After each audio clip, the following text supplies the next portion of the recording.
The conflict in Eastern Congo between now Congo and Rwanda and the M23 rebels, which are the proxy forces of Rwanda, could escalate after Congo claimed that they intend to build their army and take the war to Kigali. So they intend to invade Rwanda. And this came out after one of the leaders from Kinshasa said that Congo has been spending a lot of money. They've spent close to 8 billion in just 6 months to buy weapons after the UN Security Council lifted an arms embargo on Congo. And they bought all manner of new weapons, drones. I've seen videos showing drones at the Goma International Airport. They have all manner of weapons to build an army and take the war, according to them, to Rwanda. And some fighters from the M23 even today are surrendering to the Congolese army, as you can see in these photos here. So it means that even the M23 are tired of the proxy war they are fighting on behalf of Paul Kagame. This position has been strengthened by a new United Nations Security Council report that came out 1 week ago that accuses Rwanda of fighting in Congo and sending their troops to fight alongside the M23, as I am going to show you in a moment. Rwanda is in the hot seat again following the release of a United Nations report documenting the direct interventions of its military forces in Eastern Congo. In its final account to the world body, the group of experts on the Democratic Republic of the Congo shared mounting evidence of Rwandan support for the M23 rebel group that has been wreaking havoc across the resource-rich eastern region. The damning report warns of a worsening attacks on civilians and heightened risk of political instability. So this is the report I was talking about from the United Nations. It's a very credible report, and it was submitted dated 13th June, this past month, 13th June 2023. And this is the starting report, the headline for that report. And as you can see, the reference number for the report at the website is this one, for those who are interested to do a background check. And this is the letter basically sent out to the members of the Security Council from the group of experts on the Democratic Republic of Congo. And I'm going to take you through a summary of what the report says. And the coordinator for that group of experts was Melanie de Graaf. Other members or key members of the group were these: Joseph, Fiona. Basically, they are credible people with a background in research and particularly researching on conflicts. So the High Excellencies, Mrs. Lana Zaki, President of the Security Council in New York, was the one who basically gave them the mandate to do the research and verify the allegations from Kinshasa, from the Congolese government. And the summary of the report is that during the reporting period, episodes of intense violence affected the 3 provinces of the Eastern Democratic Republic of Congo. These provinces is the Mai-Ndombe province. Basically, you start from the northeastern part beyond Ituri on the border with Uganda and South Sudan. There's the conflict that was recorded there. Then you move to North Kivu, which is the region and territory around Ruchuru and the city of Goma. And then the South Kivu province, again, there was the same conflict. And all the 3 conflicts from this report are related because they involve the communities there, the Bantu communities, the Bembe, the Frero, the Hutu, a lot of Bantu communities that make up the Mai Mai group. And this Nilotic group of Himas, the Hima people, which include the Tutsis in Rwanda. They include now the Hima in the northeast of Congo called the Hema people, the Banyankore people. And in the south, we have the Wanyamrenge, which is basically a Tutsi community that left Rwanda in the 1870s and settled near the mountain ranges on the Rift Valley in that part, called the Mlenge Mountains, and they call themselves the Banyamrenge, which means the Batutsi of the Murenge region. And this is the region and territory near the town of Uvira, not far from the border of Congo and Burundi, and not far from Bujumbura. So Uvira is there, and the region there is called the Banyamurenge territory. They are Tutsi people. They are found in South Kivu. They are also involved in the conflict that is going on in Eastern Congo. And I'm going to read some of those parts that have been mentioned in this report. So in the North Kivu, the Operation Shujaa had an impact on the sanctioned armed group, the Allied Democratic Forces. These are Ugandan Islamist insurgents that have ran to this North Kivu and the Ituri provinces. But then the same Ituri province has another group called the Codeco. Codeco is an amalgamation of, or an amalgam of different Bantu militias that came together and started fighting against this Nilotic Tutsi community that is found there. So that is something else that has been mentioned in this report.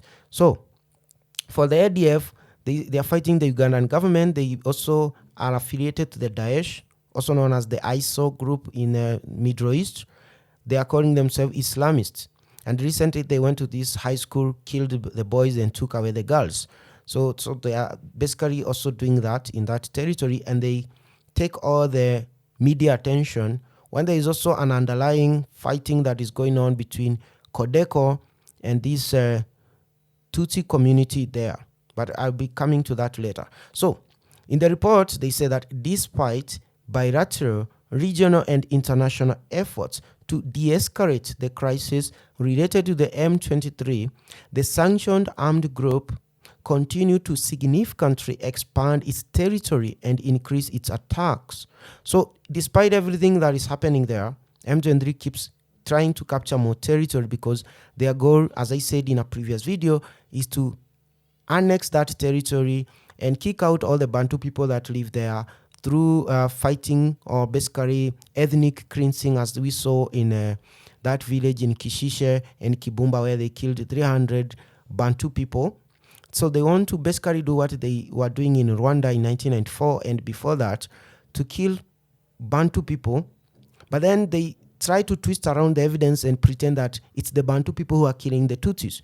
And that's what happened in Rwanda, because Kagame keeps lying that a lot of Tutsis were killed in Rwanda, and he refuses people who come with other evidence to show that it was the Hutus who died in large numbers. When you say that, he said that you are basically denying the genocide. He doesn't want anyone who challenges him, including the opposition in Rwanda. Victor Ingabire once said that both sides lost people because it was a civil war. But Paul Kagame and his people do not want to hear that. They do not want the evidence that their rebel group, which was RPF, was killing Hutu people, a lot of Hutu people, and the RPF had a force of 40,000 soldiers with guns and machete. So they killed, but they don't want the world to talk about that.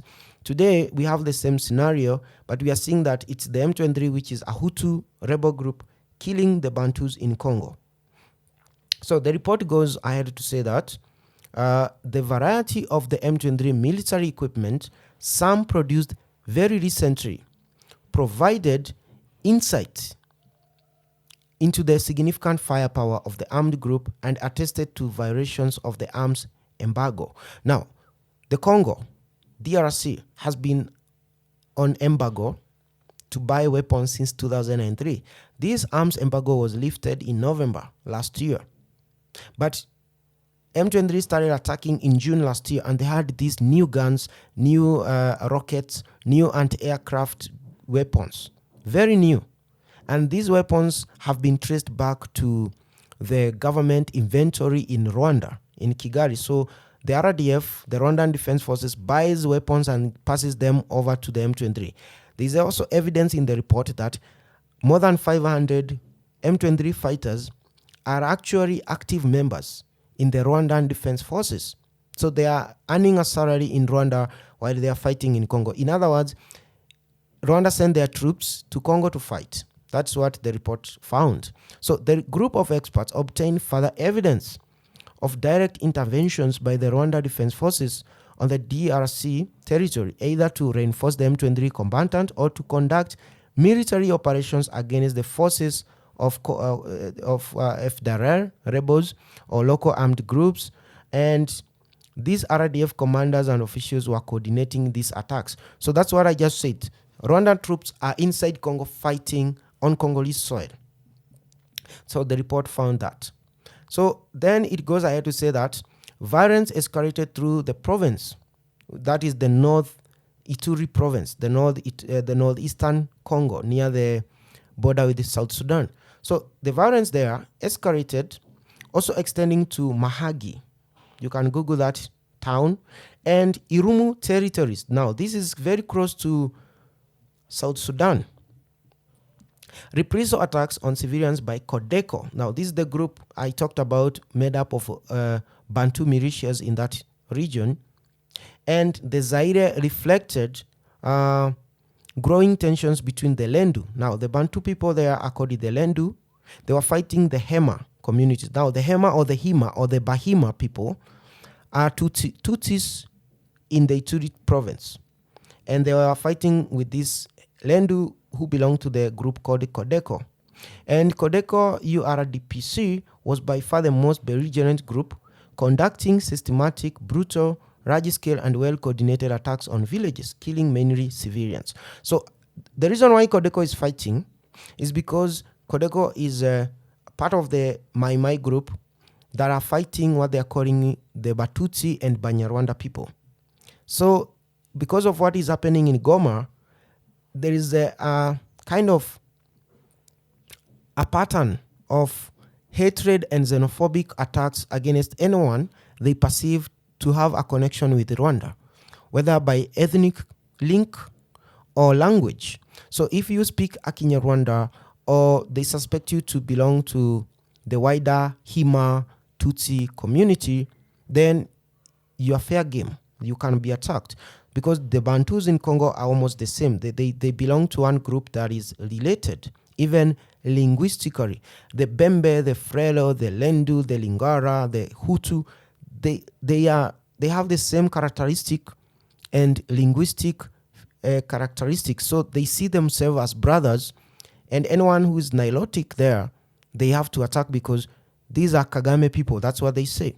So in South Kivu, while the joint operation of the Burundi National Defense Force and the Congolese army went in to try to stop this armed group that was of Tutsi and being supported by the M23, the same group has been reinforced by the Rwandan government. And the group there is called the Twirwaneho.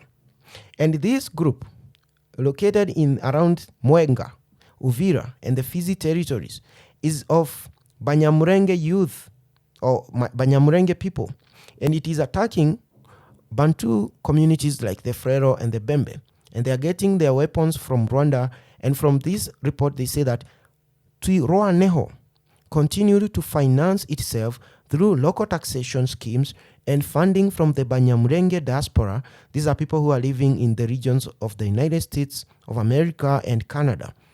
Then some humanitarian relief funds sent by the Mahoro Peace Association, this is now the group they formed, a Banyamulenge community association based in the US, were used to finance Twirwaneho. Regarding natural resources, the gold in a company called Primera Gold in the Congo partnered with the United Arab Emirates, UAE. And from that time they partnered there, they have been combating gold smuggling by the Banyamulenge communities and other communities. And doing that has seen, in the 3 months that they have done that, this company, Primera Gold, has managed to export 10 times the amount of gold that was exported by the government of Congo in 2022. So when this company came in, and now the Congolese army and the Burundi army came in to ensure that those rebels are kicked out of those gold mines, that company owned by the Congolese government has managed to export 10 times the amount of gold to the UAE than they did in 2022. And the other thing that is happening here when we talk of mineral is that Rwanda had partnered with Qatar. Now you're seeing the countries from the Gulf, the Middle Eastern countries, are taking sides. On the Congolese side, we have the UAE. the Emiratis or the Emiratis. On the Rwandan side, we had the Qatari government financing Bugesera International Airport, also financing the Bugesera Industrial Park, where they also constructed the coltan processing plant that was touted as the largest coltan processing plant in the world, that was going to be refining final tantalite and coltan mineral before export, adding value to that mineral. So in 2021, Rwanda was able to export $1 billion worth of coltan, which was not processed. So the estimate was that if it was to be processed, they would have tripled the amount of money. But a lot of this coltan came from Congo in the territories of Rubaya, a region called Rubaya. The mines there are called Rubaya. So 80% of that coltan was being smuggled from there. But then, and it was being shipped from Rwanda to Qatar. That's why Qatar was investing in those projects, was also buying a stake in the Rwanda Air to use the Rwanda Air cargo to export those minerals to Qatar. So Qatar was involved in the minerals, in the coltan trade. But then the Congolese government sent their troops to Rubaya and captured these mines. They kicked out these rebels, and now they control the mines and the gold in the south. And now you have coltan going to the UAE and coming from the Congolese government itself. And the report found that a criminal network involving Burundian economic actors, officials, organized gold smuggling from DRC before the Congolese government stepped in and stopped gold smuggling through Burundi. But then in the North Kivu, instead of gold, they were smuggling tin, tantalum, which is the mineral you get from coltan, and tungsten, which is also another mineral that comes from the same mines. So the supply chains from the mining town of Rubaya in North Kivu, this is now the territory near Goma, where M23 is currently active and where we see Rwanda benefiting. So have become compromised by the presence of armed group and the suspension of all traceability activities. But these also threatened tin, tantalum, and tungsten supply chains in South Kivu province, where the proceeds from the minerals produced in Rubaya were laundered and being used by these basically militias. So what happened, according to the report, because that was a summary, is that Congo has stopped that. Now there is no more smuggling of tin, tantalum, and tungsten through Rwanda.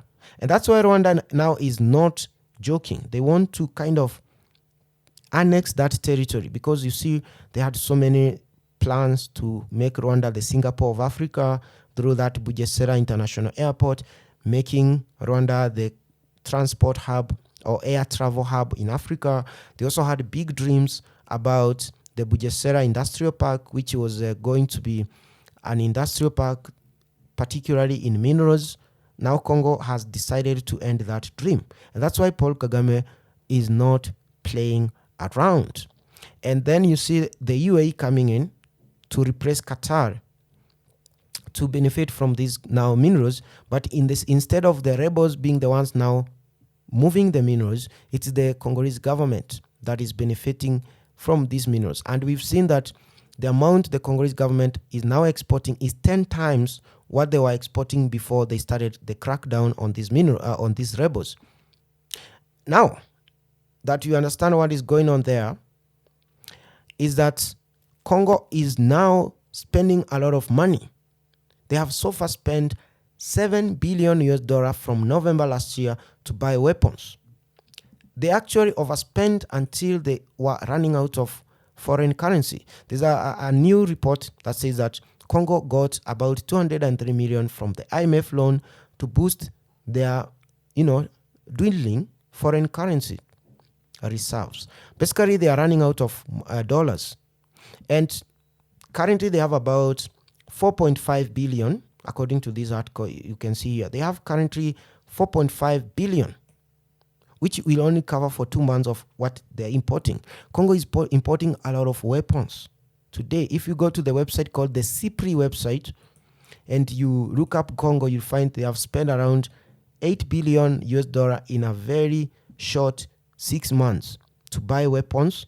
And they're also doing a lot of recruiting of soldiers in Congo. From what the people in Kinshasa are saying, these are now professional soldiers, not the current FRDC, because the current FRDC soldier, made up of about 120,000 fighters, was basically a collection of militias back in 2003 that Joseph Kabila brought into the Congolese army. Some of them were not disciplined, trained soldiers. And that's why every time they are sent to go and deal with M23, they basically don't fight. They leave their weapons in the field and go to hide, because they were previously militias. They were not soldiers. So the Congolese army is now training real soldiers. People who are coming, being trained for 8 months, and now they are real soldiers who are going to fight a real war, and they're armed with the state-of-the-art weapons that the Congolese government is buying. I'm going to show you they are buying drones. They have bought about 50 drones from China. Some of them have recently been spotted at the city of Goma. So as you can see in this video here, this is one of them. These are surveillance drones. They are also armed drones that can hit enemy territory. But from now, the discussions that is going on in Kinshasa is that Congo wants to build the army and invade Rwanda to stop all this once and for all. And that is what a lot of people are not ready to hear, because they think that Rwanda with 100, they currently have what? 30,000 soldiers with about 10,000 reserve who are now serving as police officers in Rwanda, and a further 5,000 serving outside Rwanda as mercenaries in Mozambique. Some of them are protecting French oil interest in Mozambique. Others are in Central African Republic, where they're protecting the illegal government there alongside the Russian Wagner. But collectively, Rwanda has about 45 to 50,000 soldiers. And Congo has 120,000 soldiers. But as I said, most of them are previously rebels. So they are not people you can trust to carry out an offensive. So Congo wants to build another 100,000 troops who are ready to fight. And that is the force that Congo intends to one day send in the direction of Kigali and finish this conflict once and for all. Because this conflict began in 1991 when the RPF was armed by Uganda and they started attacking Rwanda. Now, they managed to do that, and then they started moving towards Congo. And then after that, they realized the Congolese mineral was more important than human life, and they've been doing that ever since. So to end this conflict, Congo has to find a way of invading Rwanda, and no one will protest because Congo is justified to do that. According to the UN report, Congo has been invaded by Rwanda. Congo is the victim in this conflict, and if Congo decides to defend itself, a lot of countries all over the world will support them, because according to multiple UN reports, we know the aggressor and the villain is Rwanda.